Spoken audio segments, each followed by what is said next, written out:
وہ صورتیں نہ جانے کس دیس بستیاں ہیں، اب جن کے دیکھنے کو آنکھیں ترستی ہیں۔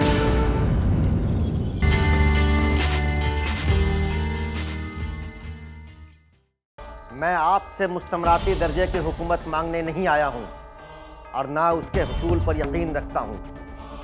صرف ایک چیز جس کا عہد کر چکا ہوں وہ آزادی کامل ہے۔ اپنے وطن کو واپس میں صرف اس صورت میں جانا چاہتا ہوں کہ ارمغان آزادی میرے ہاتھ میں ہو، ورنہ ایک غلام ملک میں واپس نہیں جاؤں گا۔ اگر تم ہمیں ہندوستان میں آزادی نہ دو گے تو یہاں تمہیں مجھے ایک قبر تو دینی ہی پڑے گی۔ اللہ تعالیٰ نے اپنے نیک بندے کی لاج رکھی۔ گول میز کانفرنس ناکام ثابت ہوئی۔ 4 جنوری 1931 کو صبح 9:30 بجے لندن کے ہائٹ پارک ہوٹل میں آپ نے داعیے اجل کو لبیک کہا۔ آپ کا جنازہ براہ مصر فلسطین لے جایا گیا۔ عالم اسلام کے حکمراں، اکابر، علماء اور بین الاقوامی شخصیات آپ کے جنازے میں شریک ہوئیں۔ مفتی اعظم فلسطین نے اس مجاہد اعظم کی نماز جنازہ پڑھائی اور پھر یہ بیت المقدس کی پاکیزہ سرزمین میں آسودہ ہوا۔ آداب ناظرین، آج ذکر مولانا محمد علی جوہر کا۔ آپ ایک ممتاز سیاسی لیڈر، ایک اہم قومی ملی رہنما، اعلیٰ درجے کے مقرر، اردو اور انگریزی کے بلند پایہ انشا پرداز، ادیب، ایک منفرد شاعر اور صحافی تھے۔ ملک کی آزادی کے لیے ساری دنیا کو بیدار کرنے اور ساری دنیا کو ہندوستان کے حالات سے باخبر کرنے کے لیے آپ نے 1911 میں کلکتہ سے انگریزی ہفت روزہ دا کامریڈ شائع کرنا شروع کیا۔ السلام علیکم۔ وعلیکم السلام۔ بہو، آپ کے لاڈلے آئے ہیں، ان کے لیے بلیک کافی لیتے آئیے گا۔ جی اچھا۔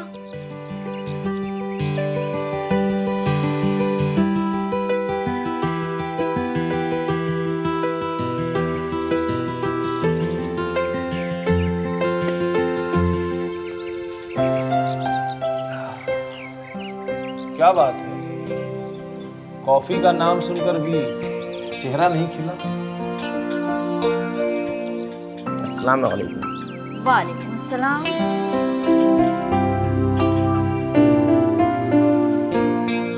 یہ بڑودا کی نوکری اپنے بس کی نہیں۔ کیوں؟ کیا ہوا؟ افیم کی کاشت کم ہوئی تو میں ذمہ دار ہوں، اور یہ مہاراج شیاجی راؤ گائیکواڑ جن کا ملازم ہوں، ان کی انگریز پرستی کا کیا کہنا۔ ہر وہ چیز جو یورپ سے متعلق ہے وہ بہتر اور افضل۔ مغلوں کے بارے میں آل فال بولتے ہیں، اورنگزیب کو ظالم کہتے ہیں، لیکن میں بھی آج اسے اچھی خاصی سنا کے اور قائل کر کے آیا ہوں۔ اجی ایک آدھ کو قائل کرنے سے کیا ہوگا؟ صحیح ہے، اس لیے سوچتا ہوں کہ ایک انگریزی ہفتہ وار نکالوں جس کے ذریعے انگریزوں اور ان کے ہم نواؤں تک ہندوستانیوں کے خیالات، تہذیب، تمدن اور تاریخ سب پہنچاؤں۔ ویسے بھی انگریزی اخبار کا مطالعہ فیشن میں داخل ہے۔